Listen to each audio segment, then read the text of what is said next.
Raindrops drummed against the glass as Emma Walker occupied a solitary spot in the school cafeteria. She curved her body over her sketchpad, attempting to become invisible.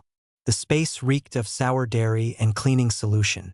Soft giggles and murmured conversations drifted from where the well-liked students gathered. Emma was certain they were discussing her once more. At T16, Emma had lengthy chestnut locks she frequently used as a shield when other students mocked her.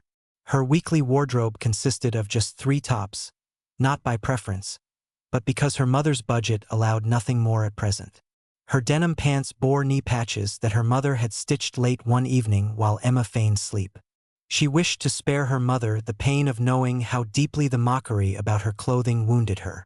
"Listen up, garbage kid. Still dressed in your grandmother's cast-offs?" shouted Brittany, the perfectly coiffed blonde whose sole purpose seemed to be tormenting Emma. Her companions erupted in laughter, the noise cutting through Emma's consciousness. Emma maintained her downward gaze, her pencil gliding over the page.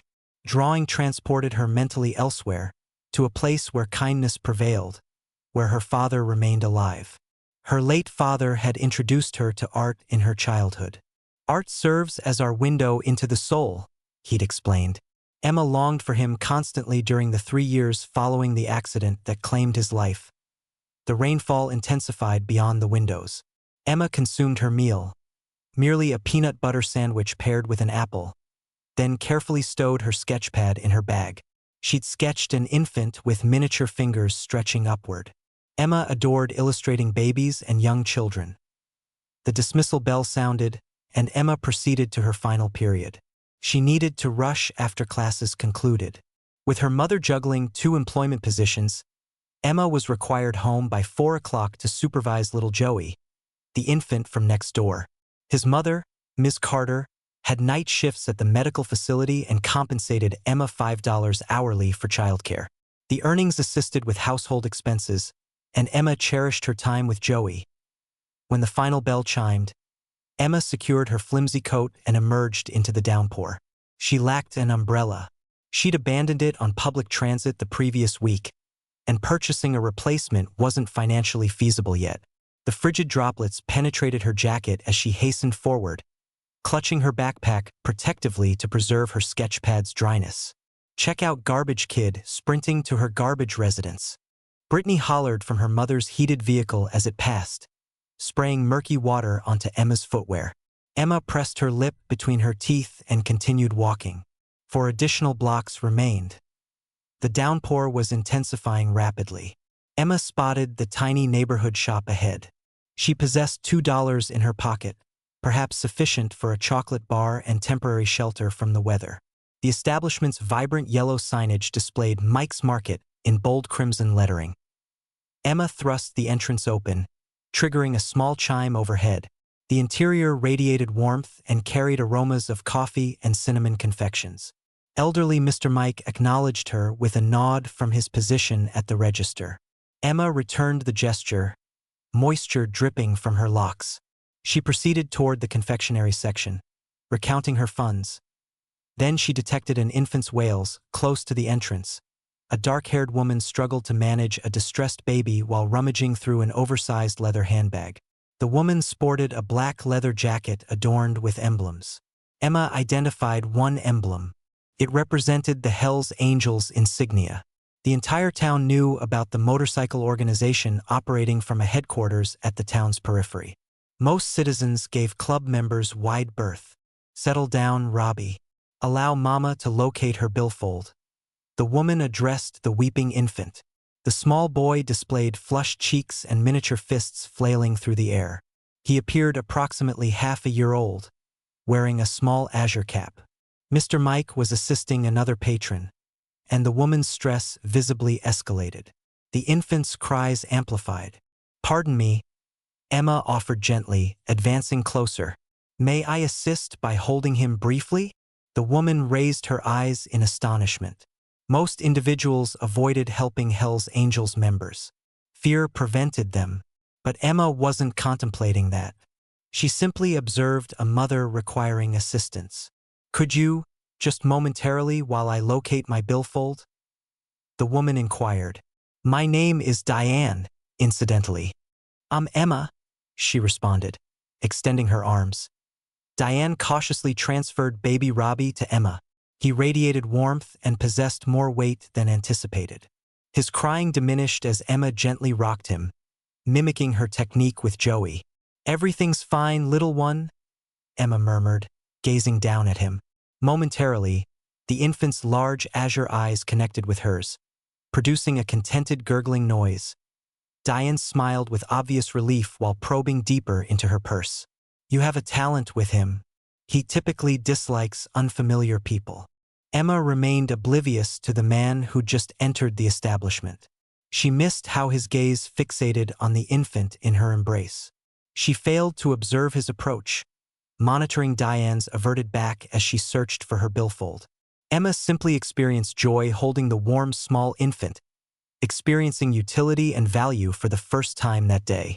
Located it, Diane announced, extracting her billfold from the bag's depths. She observed Emma cradling baby Robbie. Thank you tremendously. He genuinely appears fond of you. Emma smiled, continuing her gentle rocking. I provide childcare for my neighbor's infant frequently. I suppose they recognize when you're comfortable with them. Diane nodded and pivoted to complete her transaction with Mr. Mike. Oh no, she exclaimed abruptly. I abandoned Robbie's medication in my motorcycle storage compartment. Can you manage him one additional minute while I retrieve it? Certainly, Emma agreed. The downpour continued beyond the windows, pounding the establishment's roof. Through the glass, Emma observed Diane's black motorcycle stationed directly before the entrance. That's when Emma registered the man's presence. He positioned himself near the chip exhibit, dressed in a navy hooded sweatshirt concealing most of his face. His attention wasn't on the chips. He was monitoring Emma and the infant. Something chilling coursed down Emma's spine, resembling an ice cube sliding along her back. She adjusted her position subtly, rotating away from the man. Emma recalled all the warnings her mother had issued about stranger caution. She remembered last month's news report about an infant abducted from a shopping cart during a mere 10-second maternal distraction. The man advanced, feigning interest in candy bars. He stood merely 5 feet distant now. Emma detected cigarette odor permeating his clothing. Robbie fidgeted in her embrace, producing small, fretful noises again. Emma intensified her rocking, maintaining peripheral awareness of the man without direct eye contact. Adorable child, the man remarked, his voice coarse like rough sandpaper. Is this your sibling? Emma's heartbeat accelerated. She had no desire to engage this man. No, his mother just stepped outside momentarily. She's returning shortly. The man nodded, advancing even closer. Now merely 2 feet separated them. What's the child's name? Emma retreated slightly, contacting the counter. Mr. Mike was attending to an elderly woman at the opposite end. His back faced them. Robbie, Emma replied softly, wishing Diane would expedite her return. I'm certain his mother wouldn't mind me holding him, the man suggested, extending his hands toward the infant. Just momentarily. Emma withdrew, positioning her shoulder as a barrier between the man and Robbie. No, she requested I hold him. Her voice emerged more forcefully than anticipated. The man's expression transformed. His artificial smile vanished, replaced by hard, cold eyes. Hand over the child, he commanded in a hushed voice audible only to Emma. Immediately, terror surged through Emma's body like electricity. This was genuinely occurring. This man was attempting to seize baby Robbie. She glanced toward the entrance. Where had Diane gone? Through the rain-streaked glass, Emma observed her still searching her motorcycle bag, her back to the establishment. Emma considered alerting Mr. Mike, but he was elderly with diminished hearing. She contemplated fleeing, but the man blocked the exit. She looked down at baby Robbie, his miniature hands grasping her shirt, trusting her protection. I commanded you to hand over the child, the man reiterated. This time he revealed something that froze Emma's blood. His pocket contained something dark and solid, a gun or knife handle. He didn't extract it, but Emma comprehended its implication. Remain silent or casualties result. Emma's legs felt unsteady, threatening to collapse beneath her. She recalled last week when Brittany had shoved her in the corridor and Emma had accepted it without resistance. She remembered consistently remaining silent when people treated her cruelly. She perpetually just tolerated it. But this situation differed. This wasn't personal. This concerned baby Robbie who couldn't defend himself. This involved Diane who'd entrusted Emma with her infant. This required doing what was right, despite the fear. The man reached for the infant, his fingers mere inches from Robbie's azure cap. Emma observed Diane through the window, finally rotating back toward the establishment, still too distant to witness the unfolding situation. "I'll scream," Emma whispered to the man. "I'll scream loud enough for the entire neighborhood to hear." "You won't," the man responded with a malicious smile. "You're merely a frightened little girl. Now surrender him quietly." Emma sensed something emerging within her chest, something heated and powerful that countered the fear. She thought of her father, who'd consistently advised her to defend righteousness. She thought of Joey next door, whom she'd protect with her existence.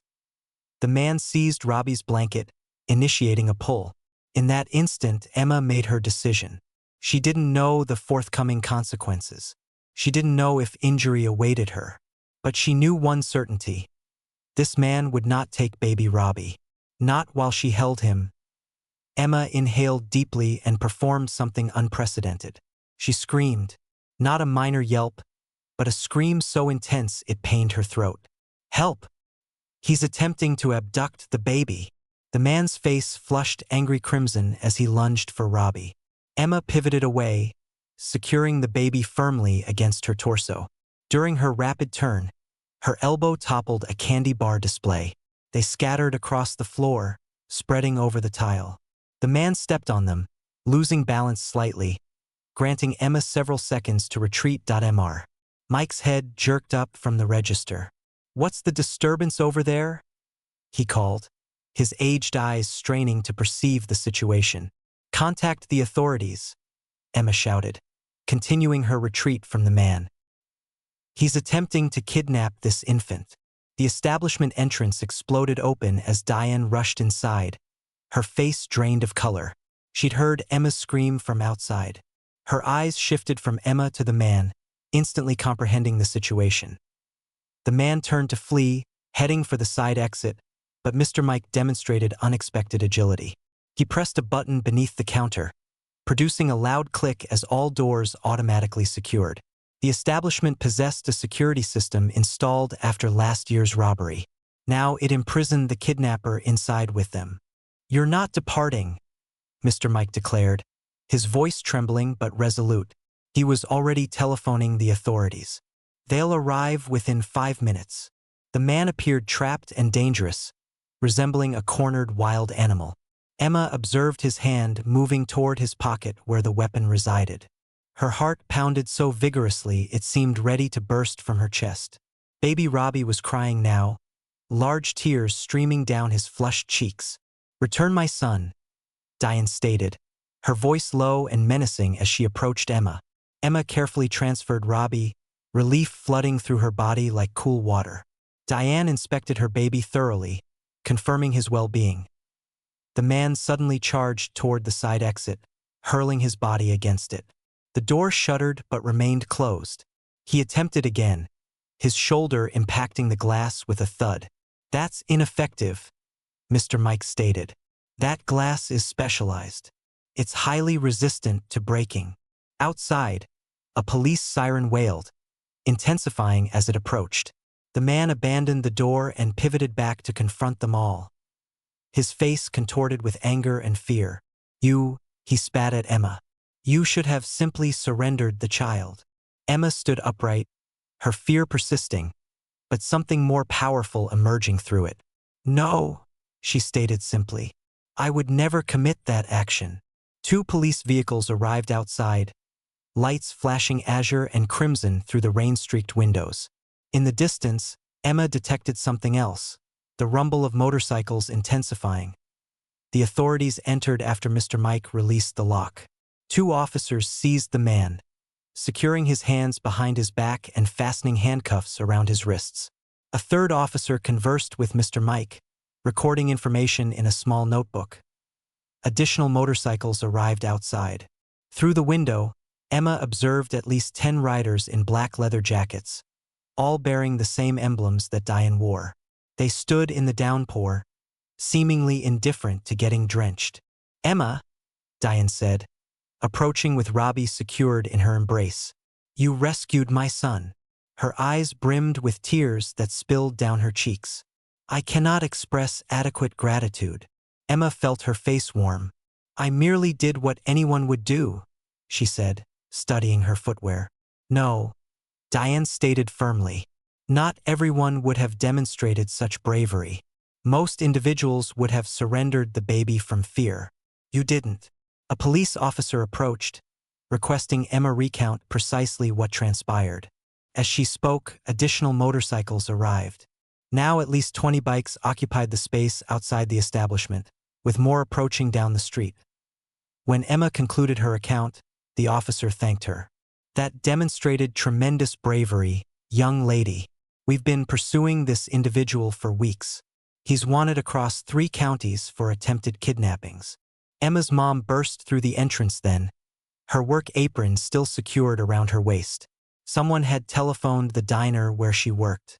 "Emma," she cried, enveloping her daughter in her arms. "Are you unharmed? Are you injured?" "I'm fine, Mom," Emma said, reciprocating the embrace. Truly, as Emma and her mother stepped outside beneath the establishment's small roof, the downpour had diminished to a light mist. The parking lot now overflowed with motorcycles. More than Emma could enumerate, a large man with a silver beard emerged from the group. His leather vest displayed more emblems than the others, and everyone appeared to defer to him. "Are you Emma?" he inquired in a deep, resonant voice. Emma nodded, suddenly experiencing shyness again. The man looked at Diane, who stood nearby with Robbie. "Is this the girl?" Diane nodded. "She rescued Robbie, Buck. She repelled that kidnapper when most adult men would have retreated." The man called Buck observed Emma for an extended moment, his eyes grave beneath bushy eyebrows. Then he performed something that surprised Emma. He removed his leather glove and extended his hand to her. "The Hells Angels don't forget when someone assists one of our own," Buck stated, "particularly when that someone is a courageous young girl who defended one of our children." Emma couldn't believe the unfolding events. The large man called Buck was shaking her hand as if she were someone significant. His hand felt rough and warm around hers, and his eyes conveyed kindness despite his intimidating appearance. "We're conducting a meeting at our clubhouse tonight," Buck said. "Every Hells Angel across 3 states is attending. We'd appreciate you being our honored guest if your mother approves." Emma's mom appeared concerned. Everyone knew stories about the motorcycle club, but Diane advanced with baby Robbie. "It's secure, ma'am," Diane assured Emma's mom. "I'll be present with my husband and Robbie. It's simply our method of thanking your daughter. She's our hero." Emma's mom looked at Emma, then at the circle of bikers standing respectfully in the rain. Gradually, she nodded. "I suppose that would be acceptable. I'll accompany you." An hour later, after Emma had changed into dry clothing and her mom had telephoned her boss to explain her unavailability tonight, they drove to the town's periphery where the Hells Angels clubhouse stood. It was an elongated building with dark crimson paint and an expansive parking lot. The parking lot was densely packed with motorcycles, hundreds arranged in orderly rows. Emma had never witnessed so many bikes in one location. The rumble of engines permeated the air as additional riders arrived every minute. Inside the clubhouse, Emma was surprised by the cleanliness and organization of everything. An extended wooden bar stretched along one wall, but served sodas and coffee today instead of alcohol. Photographs of motorcycles and club members covered the walls. In the room's center was a wooden platform with a microphone. Buck guided Emma and her mom to 2 chairs near the platform. People continuously approached to shake Emma's hand or pat her shoulder. Some of the most intimidating-looking men had tears in their eyes when they thanked her for rescuing baby Robbie. "I don't comprehend," Emma whispered to her mom. Why is everyone making such a significant matter of this? Her mom squeezed her hand. Because you performed something genuinely brave, honey, and because they're a family just like us. When someone protects one of their family members, it holds tremendous meaning for them. Buck stepped onto the platform, and the room fell silent. Nearly 1,000 people filled the room now, all focused on the platform. Today, Buck announced into the microphone, his voice deep and solemn. A 16-year-old girl demonstrated something that reminds us what true courage represents. Emma Walker defended baby Robbie from a kidnapper when most people would have been too terrified to act. The crowd cheered, the sound so thunderous it caused the floor to vibrate beneath Emma's feet. From this day onward, Buck continued when the room quieted once more. Emma Walker is under the Hells Angels' protection. She is part of our extended family. Diane came forward carrying something in her hands. It was a black leather vest, smaller than the others Emma had observed. Buck took it and displayed it for everyone to see. This is not a full member's vest, he explained, but it designates Emma as a friend of the club. Anyone who antagonizes her antagonizes all of us. Emma stood in shock as Buck assisted her in putting on the vest. It wasn't heavy as she'd anticipated, but it felt warm and strong on her shoulders. On the back was a beautiful design of an angel with outstretched wings. Underneath were the words, "Protected Friend." The following morning, Emma walked to school wearing her new vest over her shirt. For the first time in years, she didn't experience fear. The rain had ceased and the morning sun felt warm on her face. She held her head elevated as she climbed the school steps. Inside, the hallway grew quiet as students noticed her vest. Everyone in town understood what it signified. Brittany stood near the water fountain, her mouth agape in surprise. "Is it accurate?" A boy from Emma's math class inquired. "Did you truly rescue a Hells Angels baby from a kidnapper?" Before Emma could respond, Brittany stepped forward. Her face wasn't cruel today. She appeared different, almost anxious. "Emma," Brittany said, her voice softer than usual. "May I speak with you for a moment?" Emma nodded, uncertain what to anticipate. "I apologize," Brittany said, the words emerging rapidly. "For everything I expressed, for the name-calling. My father witnessed what occurred on the news. He declared you were the bravest person in town." Emma could have responded with something cruel. She could have departed. But she remembered how it felt to defend someone who couldn't protect themselves. "It's acceptable," Emma said. "We can begin anew." At lunch, Emma didn't sit in solitude. Her table was populated with kids asking questions about what transpired. Emma answered quietly, not embellishing the story beyond reality. She produced her sketchpad and displayed her pictures. No one laughed. After school, Emma walked home in the sunshine. When she turned onto her street, she observed a shiny motorcycle stationed in front of her house. Diane stood beside it holding baby Robbie, who wore a tiny azure jacket.